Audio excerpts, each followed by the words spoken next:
Boa tarde.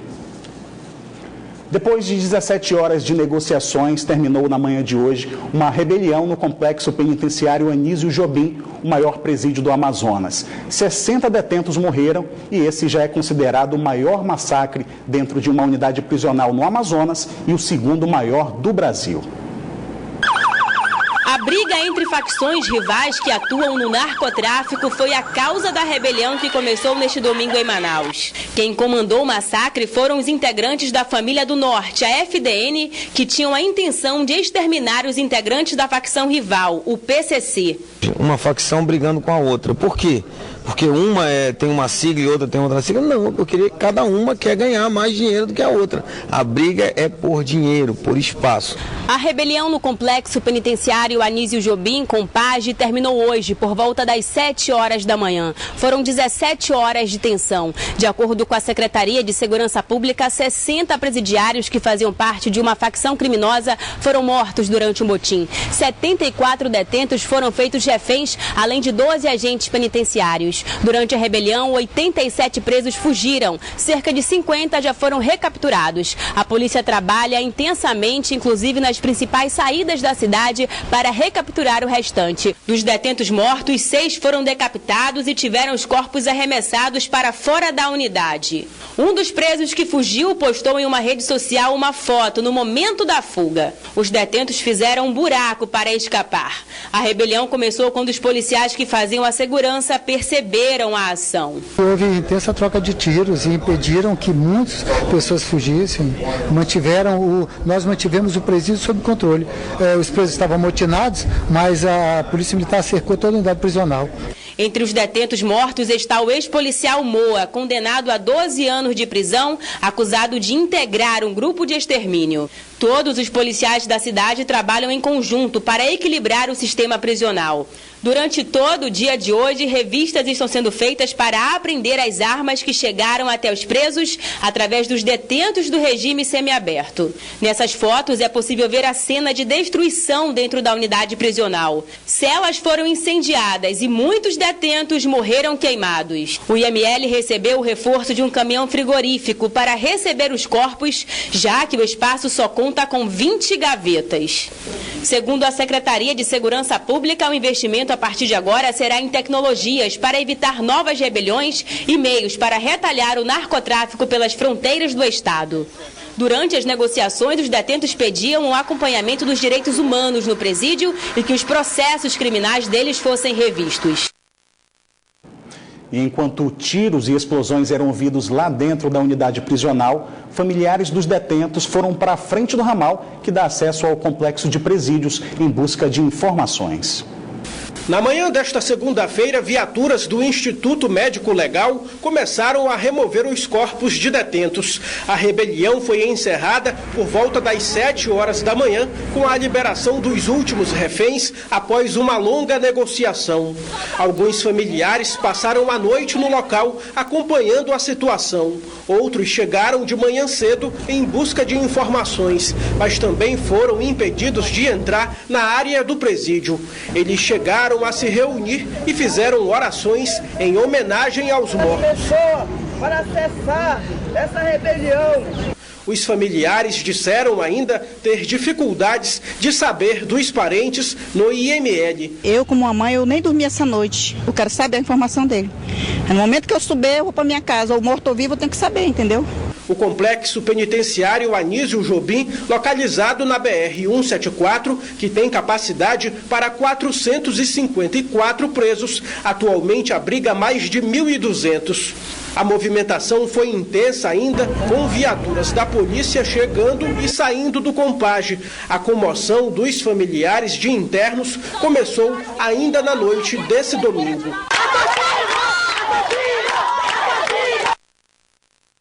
Muita comoção durante a noite, mas essa rebelião no Compage iniciou na tarde de domingo, dia 1º de janeiro. Mas antes disso, uma fuga foi registrada, uma fuga em massa foi registrada no Instituto Penal Antônio Trindade, que fica bem ao lado do Compage. Antes de a rebelião começar, uma fuga foi registrada no Instituto Penal Antônio Trindade, localizado na BR-174. Os presos saíram por este buraco, que dá acesso à mata. Mas a tensão no sistema carcerário do Amazonas foi maior depois que os detentos do complexo penitenciário Anísio Jobim iniciaram uma rebelião. A movimentação de policiais começou logo. Neste áudio de um rádio da PM, um policial pede reforço. Gente refém, aqui ó.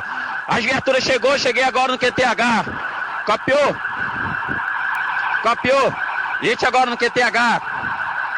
Estou todo mundo armado, tocando tiro com a Rocan. Tem 3 viaturas aqui, uma da Força Tática e 2 da Rocan. Copiou, vai pra lá, vamos pra lá. Presos, então, começaram a ser mortos na maior cadeia da capital amazonense. Armados com pistolas, uma espingarda e armas improvisadas, os presos se exibem em fotos. Segundo a Secretaria de Segurança Pública do Amazonas, os alvos, integrantes do PCC, facção criminosa que atua principalmente em São Paulo, e presos condenados por estupro. 12 agentes carcerários e 74 presidiários foram feitos reféns. A rebelião, que teria sido comandada por integrantes da organização criminosa Família do Norte, braço do Comando Vermelho no Brasil, teve a ajuda de presos do semiaberto, que abriram um buraco na muralha por onde entraram as armas. De acordo com o secretário de Segurança Pública, a invasão da unidade pela polícia não seria viável pelo risco de aumentar o número de vítimas. Consequências seriam imprevisíveis. Nós optamos por negociar. Essa opção, ao meu entender, foi a opção mais acertada. E a gente não sabe se a nossa opção fosse a retaliação imediata, quais seriam as consequências. E a rebelião do Compage ainda repercutiu nos principais jornais do mundo. O britânico The Guardian destacou o episódio como um dos mais violentos em anos e relembrou a chacina do Carandiru em 1992.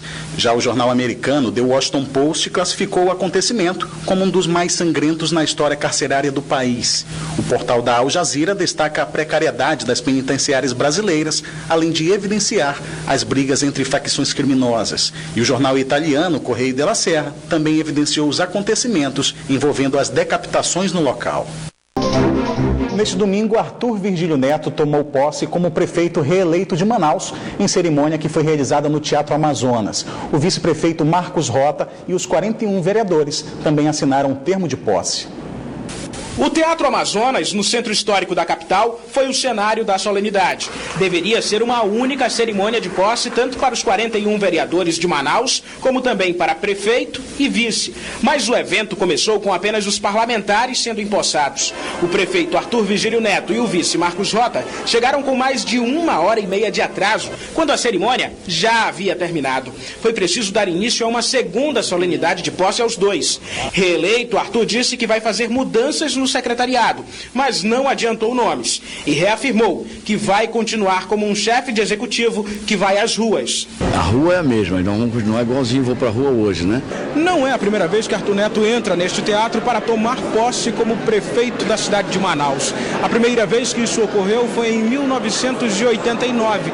Em 92 ele deixou o cargo, se tornou um dos parlamentares mais influentes do Brasil. Em 2012 voltou como prefeito da cidade e agora em 2016 conquistou a reeleição. Nessa gestão, o tucano ainda falou em mudanças estruturais na capital do Amazonas para viabilizar a mobilidade urbana. E muito importante, tem que ser o marco zero da mudança nos patamares de mobilidade urbana, e esse será um papel a ser cumprido pelo vice-prefeito Marcos Rota. O vice de Arthur é Marcos Rota, do PMDB. Rota era deputado federal e assume a vice-prefeitura, onde pretende coordenar os planos de mobilidade. Nós vamos trabalhar, já estamos trabalhando, estamos verificando todas as possibilidades e todas as alternativas. Iremos, depois de fazer todos esses levantamentos, apresentar todas as alternativas ao prefeito.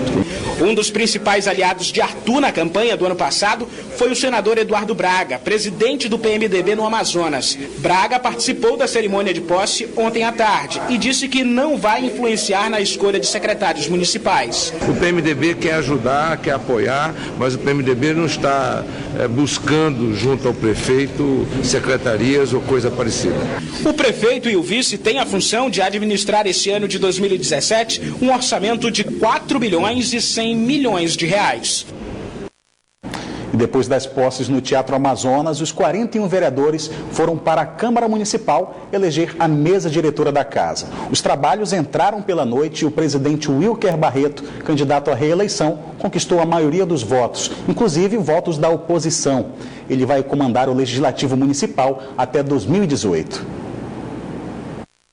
Câmara Municipal lotada em plena noite de domingo. É que depois de empossados, os 41 vereadores de Manaus se reuniram para eleger a mesa diretora. Desde novembro do ano passado, aliados de Wilker Barreto já falavam na reeleição dele, mesmo que Barreto evitasse falar no assunto. Quando o período para a candidatura foi aberto neste domingo, ele deixou a cadeira de presidente e colocou o seu nome como candidato e pediu o voto dos colegas na tribuna.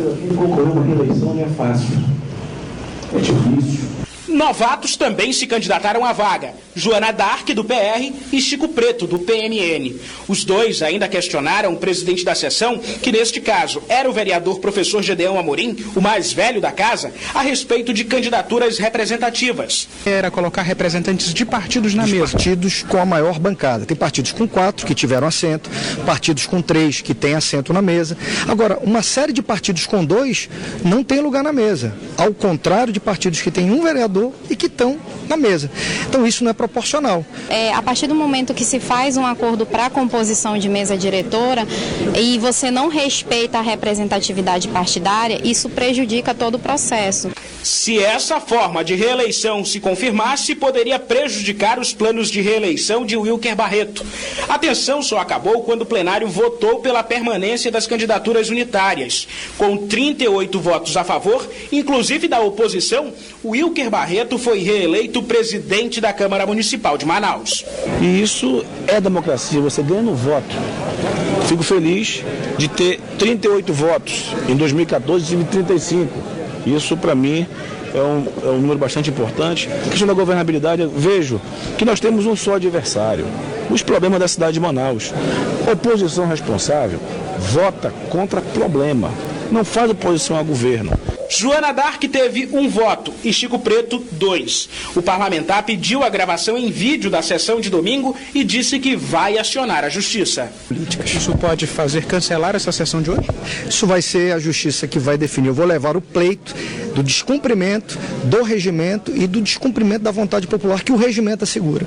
Os vereadores também escolheram os demais representantes da mesa diretora. O primeiro vice-presidente é o vereador Felipe Souza. O segundo, Reis do Castelo Branco. O terceiro, Fred Mota. A secretaria-geral ficou com a vereadora Glória Carratti. Primeiro secretário, missionário André. Segundo secretário, Isaac Tayá. Terceiro secretário, Carlos Porta. Ouvidor da Câmara, Everton Assis. E corregedor, o vereador Diego Afonso. Um avião que saiu do Rio de Janeiro e seguia para os Estados Unidos precisou fazer um pouso não programado em Manaus no dia 31 de dezembro para deixar uma passageira que passou mal. O problema é que 300 pessoas que estavam neste voo e pretendiam chegar aos Estados Unidos para passar o Réveillon, mas acabaram não chegando no local. Problemas na carga horária da tripulação não permitiu que a viagem deles continuasse e a virada do ano desses passageiros foi em um hotel na zona centro-sul de Manaus. E o pior, sem nenhuma informação de quando voltariam a embarcar. Transtorno dentro do avião. Nestas imagens de celular é possível perceber o estresse generalizado dos passageiros durante um longo período de espera com a aeronave em solo no aeroporto de Manaus. A peregrinação de aproximadamente 300 passageiros da American Airlines começou no último dia 30, no Rio de Janeiro, quando eles chegaram a embarcar nesta aeronave, um Boeing 777, que os levaria para os Estados Unidos. Dia 30 de janeiro nós saímos, nós embarcamos na aeronave e cerca de uma meia hora, não sei, depois uns 40 minutos, eles informaram somente em inglês, eles não falaram em português, que havia um problema mecânico na aeronave, que eles iriam consertar e que a gente ia voar. Na tarde do dia seguinte, véspera de Ano Novo, os passageiros deixaram o Rio de Janeiro, mas um outro problema ocorreu durante o voo. De acordo com o site Flight Radar 24, a aeronave sobrevoava o espaço aéreo de Roraima quando teve de retornar e fazer uma parada não programada em Manaus, por conta de uma passageira que passou mal. O avião era para pousar, retirar a pessoa passando mal e ele retomar a viagem, não retornou. O transtorno foi ainda maior durante o transporte dos passageiros até este hotel da cidade. Do aeroporto para cá, eles colocaram a gente dentro de vários táxis. Aqui em Manaus, que você disse, Kombi, táxi, e foi uma confusão sem fim, porque não tinha um funcionário da American Airlines para poder dar suporte para a gente, a informação. A virada do ano foi aqui mesmo, dentro deste hotel na zona centro-sul de Manaus. Com a roupa do corpo, os passageiros chegaram aqui sem as bagagens. A companhia aérea não deu informações de onde estão as malas dos passageiros. Dona Maria tem problemas de circulação sanguínea. O remédio dela, que evita o inchaço nas pernas, está na mala. O meu remédio está me fazendo falta, a minha meia de compressão. Eu não tenho roupa para trocar. Toda noite eu tomo meu banho, eu lavo a minha calcinha, espremo na toalha para botar no dia seguinte. E o que está me preocupando é a dores nas minhas pernas. Como você pode ver, você pode até filmar se você quiser. Olha para isso aqui. Esta outra senhora, com um neto de 2 anos, passou por momentos de tensão sem a alimentação especial do pequeno Davi. Ele tem intolerância à lactose, tem intolerância à sílica e toda a alimentação dele é direcionada e trabalhada para o problema que ele tem. Entre os passageiros, o ator André Gonçalves, a esposa, a atriz Daniele Vintes, e o filho dela, Guy, de 5 anos. O problema é não ter estrutura para casos como esse. Eles não tinham oxigênio dentro do avião, eles não tinham medicação, eles não tinham absolutamente nada. Descemos em Manaus, voltamos para Manaus, ficamos 4h40 sem poder sair da aeronave. Foi um início de ano frustrado, tanto para adultos como para as crianças. A gente ficou muitas horas no avião, a mamãe e o André, mas aí a gente foi pro hotel descansar, mas amanhã a gente vai e volta pro avião para ir para Nova York. A única coisa que foi boa é passar o ano novo em um avião. Ninguém da companhia aérea foi encontrado no hotel para prestar informações. Somente no final da manhã de hoje, os 300 passageiros seguiram viagem até Miami. Que situação. Agora voltamos a falar da rebelião no Compage, porque quem mora ao longo da BR-174 vive momentos de tensão e medo por causa dos foragidos que procuram refúgio em sítios e fazendas. A gente escutava o fluxo de moto varanda aí de madrugada. E não é comum? Não, isso era coisa estranha, porque não tem moto pra lá assim. Foi assim, desse jeito, após a fuga e a rebelião no sistema prisional do Amazonas. Na rebelião, 60 mortes e pelo menos 87 detentos fugiram do maior presídio do estado. A maioria dos presos, segundo a polícia, evadiu para a mata ao longo da BR-174. Durante todo o dia, a Polícia Rodoviária Federal reforçou a fiscalização e fez barreiras itinerantes ao longo da estrada. 8 presos foram recapturados pela Polícia Militar do Amazonas no ramal do Pau Rosa, comunidade próxima ao Compage. Muitos detentos continuam espalhados pela mata, o que gera medo e aflição em quem vive em sítios e fazendas. Fica muito ruim pra gente, né? Porque a gente, qualquer hora e momento que Deus defenda, né? Ainda mais de noite, de dia não, né? Mais de noite. E outras coisas que tem se dado aí sem esse pessoal solto aí, agora com esse pessoal solto, como é que a gente fica? É perigoso até pra gente aqui que é comerciante, né? Vivendo uma forma dessa aí que a gente vem vivendo hoje. O movimento era tranquilo hoje aqui no ramal do Pau Rosa, que fica a 13 quilômetros do complexo penitenciário Anísio Jobim, palco da rebelião de ontem. Esta é a primeira localidade habitada próxima ao presídio. Os moradores relataram momentos de tensão vividos de ontem para hoje. De acordo com os moradores, pelo menos 5 fazendas foram invadidas por pessoas desconhecidas que possivelmente podem ser foragidos do sistema prisional. À procura de refúgio, os bandidos agiram com muita violência. Assaltaram uma senhora que tem um comércio lá, tentaram roubar comida, roupa e depois eles desapareceram. Estava dentro da mata, atacaram nossa vizinha lá, entendeu? Estava fazendo comida, mas graças a Deus que retornaram, parece que conseguiram pegar uns deles. Com medo de sair de casa, os moradores estão fechando as portas e reforçando o gradil. Só tem medo mesmo, hein? Fazer que nem outro, fechar a casa e pedir a Deus que seja o pego logo. Só isso, mais nada, não tem o que fazer não, mano. E agora à tarde, o governador José Melo autorizou a transferência de alguns detentos para a cadeia pública Raimundo Vidal Pessoa, que estava desativada. Caio Fonseca. A qualquer momento, os presos que escaparam do massacre no complexo penitenciário Anísio Jobim, o maior presídio do Amazonas, e dizem integrar a facção criminosa PCC, primeiro comando da capital, vão ser transferidos do Compage na BR-174 para cá, para a cadeia pública Raimundo Vidal Pessoa. Essa informação da reativação da Vidal Pessoa foi confirmada pelo secretário de Administração Penitenciária do Estado, Pedro Florencio. A medida foi tomada logo depois que membros do PCC tentaram iniciar um motim para fugir do Compage, com medo de serem mortos por membros da facção criminosa Família do Norte. A cadeia pública Raimundo Vidal Pessoa foi desativada em outubro do ano passado por recomendação do Conselho Nacional de Justiça. Isso porque o prédio é muito antigo, tem mais de 109 anos. Em outubro de 2015, quando 160 presos provisórios foram transferidos daqui, a estrutura foi entregue à Secretaria de Cultura para que o espaço fosse transformado em museu. Com o retorno dos presos para cá, esse projeto possivelmente vai ser adiado. Caio Fonseca, para o Band Cidade. E apesar de tanta violência no dia 1º de janeiro, é comemorado o Dia Mundial da Paz. Aqui em Manaus foi rezada uma missa presidida pelo arcebispo metropolitano. Agora, também nessa virada do dia 31 para o dia 1º de janeiro, mais de 250 mil pessoas compareceram à Praia da Ponta Negra para assistir os fogos do show pirotécnico da virada do ano. Também teve festa na Orla do Amarelinho e também na Avenida Itaúba, na zona leste de Manaus. Na zona sul de Manaus, a festa de Réveillon foi comemorada com mais de 20 mil pessoas na Orla do Amarelinho, em Educandos. Na zona leste da cidade, a festa foi animada com 70 mil pessoas em uma das principais avenidas da cidade, a Avenida Itaúba. Na Praia da Ponta Negra, na zona oeste de Manaus, mais de 250 mil pessoas comemoraram a chegada de 2017 e assistiram shows musicais. Quando as estrelas do Amazonas entraram no palco, foi só alegria, mas a principal atração da noite foi o cantor baiano Israel Novaes e a tradicional queima de fogos que encantou o público na praia. A Missa da Paz, presidida pelo arcebispo metropolitano de Manaus, foi realizada nesse dia 1º, mas essa matéria você vai conferir na edição de amanhã aqui do Band Cidade. Fique agora com o Jornal da Band. Uma boa noite para você e até amanhã.